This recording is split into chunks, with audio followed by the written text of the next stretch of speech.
Hey everyone, welcome back to another episode of the Brawn Body Podcast. Today we're going to be talking with Brian Cardin. Let me tell you about Brian. You're going to be really impressed with him. He graduated from Findlay University's physical therapy program. That's over in Ohio, if you haven't heard of it before. He's been practicing outpatient physical therapy in Central PA since 1994.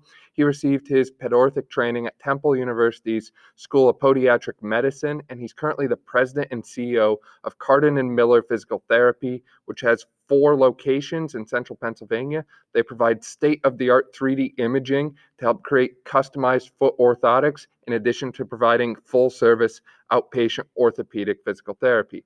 He's also treated numerous professional athletes and works with all kinds of different diagnoses. So with that, Brian, welcome to the show. Yeah, thanks for having me. So, when it comes to your journey from graduate school all the way up to owning a very successful physical therapy clinic and business, there had to have been some obstacles that have kind of stood in your way and kind of slowed you down. Can you think of any notable things that really held you back or kind of made you question, why am I doing this? Oh, it's interesting. Obstacles, I think, for me, when I really began to find my stride, no pun intended, in the industry, I found out that I was just good at and I was passionate about foot and ankle care. Mm-hmm. And that led me to the quick realization that in order to do that well, I needed to have involvement with footwear. Yep. And so I was young and naive and thought, well, I could just, call some shoe manufacturers and tell them I want to have a store. And I did that, and they all kind of laughed at me. They said, "I'm not selling you anything, man. You're a 20-some-year-old kid. We get burned all the time by people who open up stores and they go belly up." And so that was a big first obstacle I had. I found it was really hard to break into the retail side of this business. Mm-hmm. The second was that my peers in medicine really frowned on the idea of retail. Mm-hmm. This mixture of, well, are you a healthcare provider or are you a retailer? And it was just, I heard things like, that's not how it's done. Mm-hmm. There was a lot of this idea that we're going to do things this way because that's the way the old guard does it, and it's just the way it works. Mm-hmm. And I kind of had this bend to me that said, well, I don't know why it works that way, but I don't like it, and I want to do something different, and I think I'm going to try. So I think my naivety was both a strength to me Mm-hmm. and a weakness. I think if I knew some of the obstacles I'd run into along the way, I might have shied away from it. Mm-hmm. But because I didn't know any better and I just didn't want to take no for an answer, it opened up a lot of opportunities for me. And now, as I look around, I actually see some of my peers saying, "Well, goodness, we can do some of those same things." So I like to think of myself a little bit as a trendsetter that way, even though I didn't set out to be. It's just kind of how we ended up. Definitely, you paved the path forward, and now everyone's trying to copy what you did. There's something to be said about people like that, that's for sure. That's just the what do they say about flattery? It's the best kind of flattery. Imitation is the best kind of flattery. So I encourage it. I think in the way that I'm treating and practicing, one of the reasons I do some teaching, both at the clinical level and at universities, is I want more people to do this. It's an underserved population, and I think that physical therapists are uniquely positioned to be experts in this market, and we've given that away for too long. I think we're underserving people, and it's just, again, tons of opportunity there.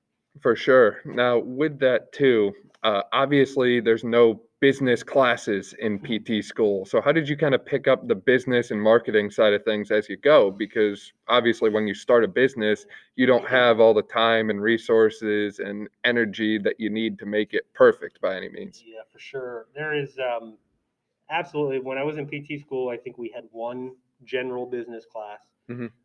I've always had a propensity towards that end of things. Yep. My father was a businessman. I don't know that that's something you inherit, albeit I tended to be pretty good at things like accounting.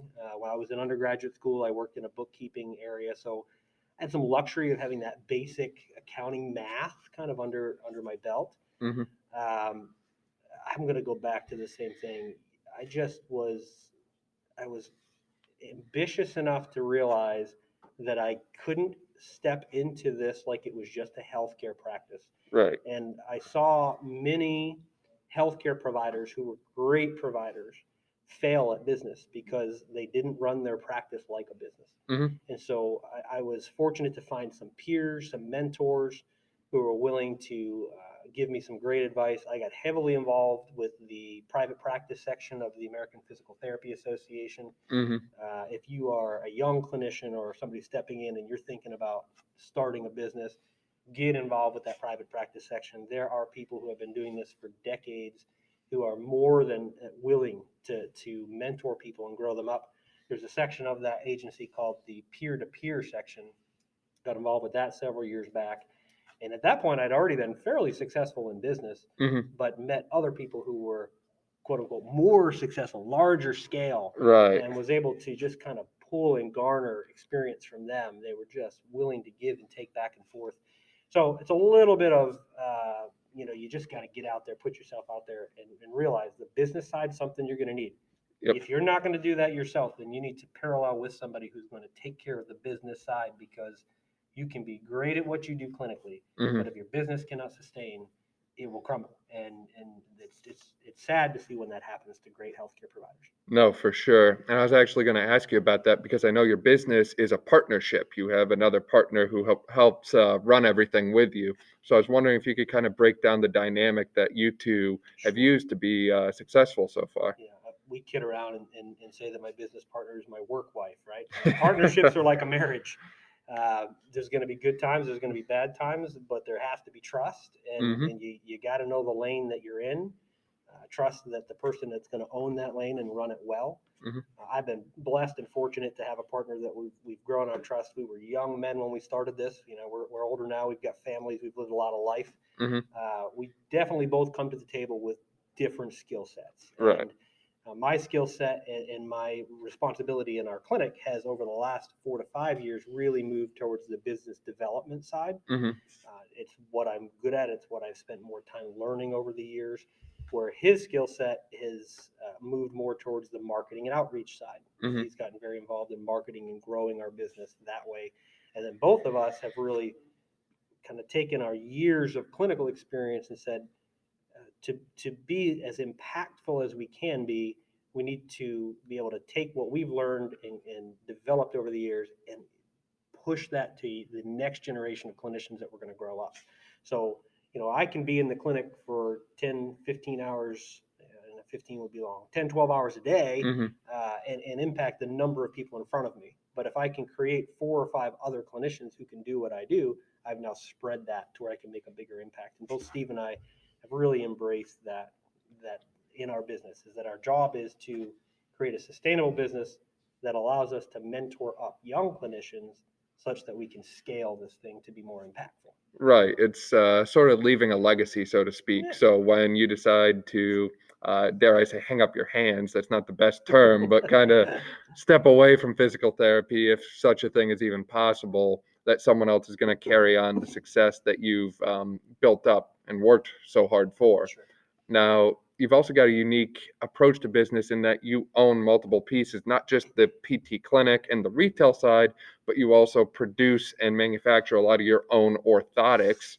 So can you kind of explain how owning multiple pieces of this puzzle has kind of helped you become more successful as opposed to someone who just had one piece? Yeah, sure. Well, to be clear, we no longer manufacture our own. We did for years. Okay. And we did it because I was frankly somewhat dissatisfied with what I was getting from other places. We had some progressive takes on what we thought could be done in the orthotic world. And again, that was just not widely accepted. Yep. And a lot of the labs, honestly, just didn't want to deal with us. They wanted the same old orders from the same old people.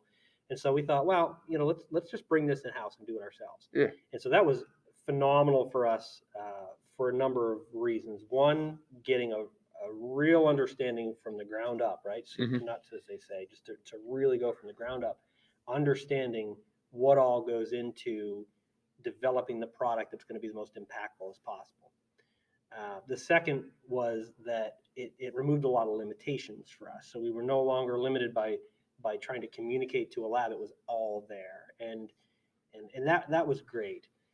As the years passed, what we found was it required a lot of our time, and then our time wasn't being used where we could be most impactful. So we grew a reputation and a what's the word I'm looking for? I guess it's more like a respect in the community of foot orthotics, where now the labs were like, well, hey, we'd like to win your business back. We see the volume of work you're doing. And so we developed some excellent relationships with some outside labs, which has really freed us up now. And we have a great respect for the job that they're doing because we've done it. Right. And they in turn have a respect for us and our experience because we've been doing it for so long. So that's been very helpful. The shoe retail side, eye opener, right? I mean, that's a complete respect for people who make their living in shoe retail. For us, shoe retail is a necessary evil. I like it. I'm a bit of a shoe geek. I love having access to shoes. It's a business driver because people will come into the store with a plethora of problems that you would be surprised about. The reason they go to a shoe store, and then the store will refer clients to us saying, hey, they need a good shoe, but they really need your help. They need to see you. But I have utmost respect for retail. Retail is a hard business to make money at, managing inventory. And full disclosure, about 2 years ago, it's so difficult and it's so time consuming. We brought on a retail partner, somebody who that's all they do. It's a company called Shoe Fly Shoes, and they're my retail partner at Appalachian Running Company. And complete godsend, because now they manage all the logistics of bringing inventory in, moving inventory around, hiring people, scheduling. All of it together creates this vibrant interaction of different entry points for people. They might entry through the clinic. They might enter because they think they want an orthotic. They might enter because they just are coming to the shoe store, not to mention the whole medical gym side of what it is that we do. So there's all these different points of entry that just allow us to stay in touch with our community, both accessing clients and sustaining them through the course of care. For sure. So in general, Brian, it sounds like your story has been someone who was kind of unsatisfied with the traditional model, someone who wanted to make changes, had some obstacles that kind of stood in your way because people didn't really like the status quo being challenged and didn't really see this new model kind of coming to fruition, so to speak. And you and your business partner grabbed the bull by the horn, so to speak, and just kind of kept pushing ahead until something started to stick for you. Yeah, I'd love to tell you I'm just brilliant and I could foresee that, and that's where it was going to go. And the reality of it is we had a good idea. We thought it would really take, and we were a bit surprised at how well it takes. Because what we found, and I've referenced this dozens of times as I teach, is if you become the expert in this area, there are more people seeking the care than you could imagine. It's a billion-dollar industry that are people seeking relief from foot and ankle issues and lower body issues, and they don't know where to go. And this allows, like I said, points of entry at different levels where not every level you'd enter is going to give you the solution, but they know the people who they can funnel to get the solution. And yeah, it's worked out great. We're ecstatic that we've done it. And if I went back, I might do a few things different along the way, but I like pretty well where we ended up. Definitely. Hard to complain from what it looks like. Pretty well. Any other major takeaways for our listeners? No, big picture, without sounding like Yoda here, I think that if I'm talking to a healthcare provider, I would simply say, don't limit yourself by what your particular discipline has always told you it has to be, particularly physical therapy. I am first and foremost a physical therapist. This is a vibrant time to be a PT. It's a volatile time. Healthcare is under fire. There's a lot of questions about reimbursement, but the idea of a physical therapist becoming a primary caregiver, and we are uniquely positioned to promote health in different aspects, from disease management all the way to athletic performance and everything in between. So, don't take the answer of, well, this is what a physical therapist is. Get that license, broaden your mind, push the limits, know your practice act, right? There is a practice act. You got to comply with it, but know your practice act and then function to it to the fullest. And be creative with the other disciplines that you're willing to talk with and work with. If you'd have told me coming out of grad school that my key partner was going to be a shoe retailer, I would have went, why? But it develops and there's just tons of opportunities. So don't limit yourself on what always has been. Yeah, for sure. Great advice. So with that, thanks for tuning into this episode of the Brawn Body Podcast. Be sure to subscribe, share with a friend, and if you're listening on iTunes, be sure to leave a review. Brian, thanks again. Thanks so much for your time. Appreciate you having me.